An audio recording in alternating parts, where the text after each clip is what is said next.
more on this Trump indictment. This is number one. This is the Trump response to the indictment. And we should say, you know, Trump is going to be a little bit panicked.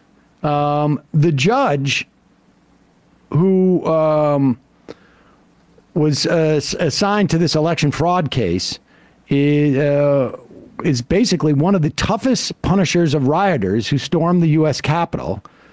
Judge Tanya Chutkan, former assistant public defender, was nominated to the bench by Barack Obama.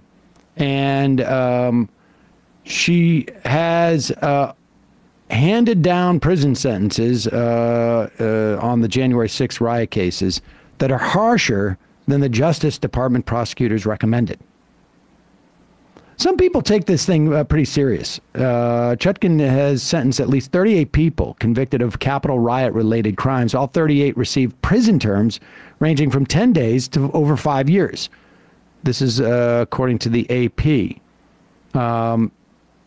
They have sentenced, incidentally, she's one of 24 judges who have sentenced over 600 defendants, or nearly 600 defendants, for their roles in the January 6th siege. More than 1/3 of them avoided sentences that included incarceration. So a little under 400 got to prison. And this case against Donald Trump, just to be clear, the 3 charges, or I should say the 4 charges: 1, to defraud the United States. This is a conspiracy to defraud the United States. 1,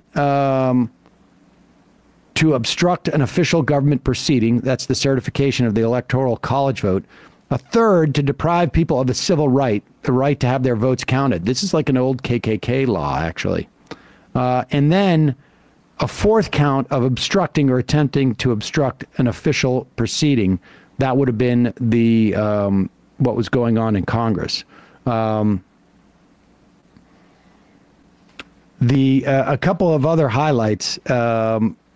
Indictment contains some snippets of new information. I mean, it's pretty clear that Rudy Giuliani and Pence, at least those two, were quite vocal in their responses to Jack Smith. There's this description of Trump telling Mike Pence, "You're too honest." When Pence pushed back on Trump's pressure to interfere in the certification. Well, this is a statement from Trump. "This is nothing more than the latest corrupt chapter in the continued pathetic attempt by the Biden crime family," incidentally, crime and family are capitalized, "and their weaponized Department of Justice to interfere with the 2024 presidential election, in which President Trump is the undisputed frontrunner and leading by substantial margins. But why did they wait 2.5 years to bring the fake charges right in the middle of the President Trump's winning campaign for 2024? Why was it announced the day after the big crooked Joe Biden scandal broke out from the halls of Congress?" I don't know about that, but I mean, there's no doubt they should have been doing this much earlier. This stuff should have been, Smith should have been on this much earlier.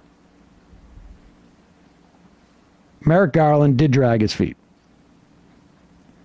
The answer is the election interference. The lawlessness of these persecutions of President Trump and his supporters is reminiscent of Nazi Germany in the 1930s.